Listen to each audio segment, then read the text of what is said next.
ఇంకో పక్క సంక్షేమానికి కూడా ఆదాయం రాని పరిస్థితి, పెట్టుబడులు పెట్టలేదు, సంపద సృష్టించలేదు, దీనివల్ల ఆదాయం కూడా తగ్గిపోయే పరిస్థితి వస్తే అవన్నీ కరెక్ట్ చేస్తూ వచ్చాను.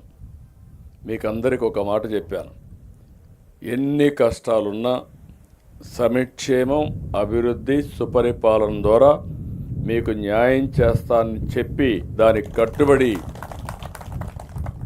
ఈ 2 ఏళ్ళు పనిచేసాం. 3,844 కోట్ల రూపాయలు ఈరోజు మనం ఖర్చు పెట్టాలి. 759 కోట్లు ఖర్చు పెట్టాం.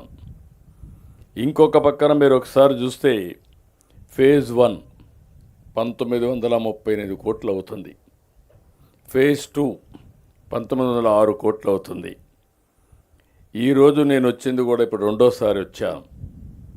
మా రామానాయుడు అయితే ఇక్కడే ఉంటాడు. ఒకసారి అనుకుంటే ఇంకా ఎన్నిక బోర్డు మొన్న మీరు చూశారు, పుట్టినరోజు కూడా ఇక్కడే చేసుకున్నాడు. ఆ యొక్క టన్నల్లోకి వెళ్ళాడు. అక్కడ భయంకరమైన పరిస్థితులున్నా అక్కడే ఉండి నాయకత్వాన్ని ఇచ్చిన నాయకుడు నిమ్మల రామానాయుడు గారు. ఇది కానీ మనం చేయగలిగితే ఇప్పుడు ఏమవుతుందంటే దీని మీద మళ్ళీ నెక్స్ట్ ఇయర్కి 2027కి మిగిలిన వర్కులు కూడా పూర్తి చేస్తాం. ఇక్కడ మీరు ఒక విషయం గుర్తుపెట్టుకోవాల్సింది ఏంటంటే, ఇలాంటి సందర్భంలో నేను మిమ్మల్ని అందరినీ ఒకటే కోరుతున్నా, ఎవరైతే ఈరోజు త్యాగాలు చేశారో మీ త్యాగాలు ఊరికే పోవు. దానివల్ల ఈ ప్రాంతం అభివృద్ధి అవుతుంది. మీ జీవితాలు కూడా అందరితో సమానంగా, అందరికంటే మెరుగ్గా ఉంటాయని మీ అందరికి హామీ ఇస్తున్నా.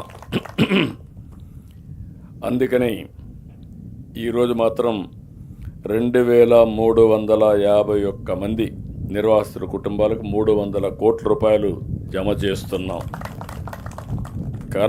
కలనూతల, సుంకేసుల, చింతల ముడిపి, గుడుంచెర్ల, కాటంరాజు తాండా, సాయిరాం నగర్, మెట్టిగొంది, బసవాయపల్లి, లక్ష్మీపురం, అక్క చెరువు, గొట్టెపాడు మొత్తం 1100 గ్రామాల నిర్వాసితులకి మీ అకౌంట్లో డబ్బులు వేస్తున్నామని మీ అందరికీ హామీ ఇస్తున్నా.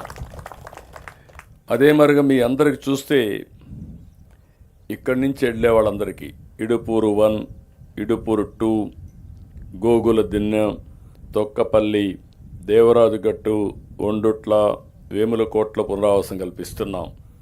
ఇప్పుడే కలెక్టర్ గారు చెప్తున్నారు, కలెక్టరేట్ పక్కన మీకు ఇచ్చిన జాగాలో ఈరోజు కలెక్టరేట్ వస్తూ ఉంది.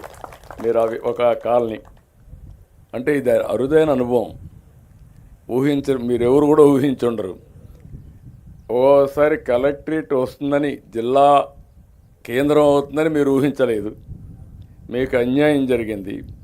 జరిగిన అన్యాయాన్ని న్యాయం చేస్తానని చెప్పి ప్రత్యేకంగా మార్కాపురికి ఒక ప్రత్యేక జిల్లా ఇచ్చాం. ఆఫీసు లేదు. ఇప్పుడు ఆఫీసు మీకు ఇచ్చిన పునరావాస కేంద్రంలోనే మీ కాలనీలో జిల్లా కలెక్టరేట్ వస్తూ ఉందంటే అది ఒక టౌన్షిప్ డెవలప్ అయ్యే అవకాశం వస్తుంది. భవిష్యత్తులో మీరు గుర్తుపెట్టుకోవాలి, ఒక ఆదర్శ కాలనీగా మీకు వచ్చే పరిస్థితి వస్తుంది.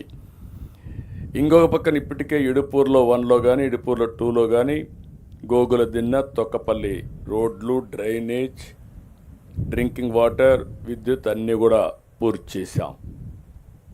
మీరు ఒక విషయం మీరు గుర్తుపెట్టుకోవాలి, మీ త్యాగం 4,47,000 ఎకరాలకు నీరు లభిస్తుంది. పారిశ్రామిక అవసరాలకు నీళ్లు వస్తుంది. 1,657 గ్రామాలతో సహా 23 లక్షల మందికి మీ పేరు చెప్పి నీళ్లు తాగే పరిస్థితి వస్తుందంటే అది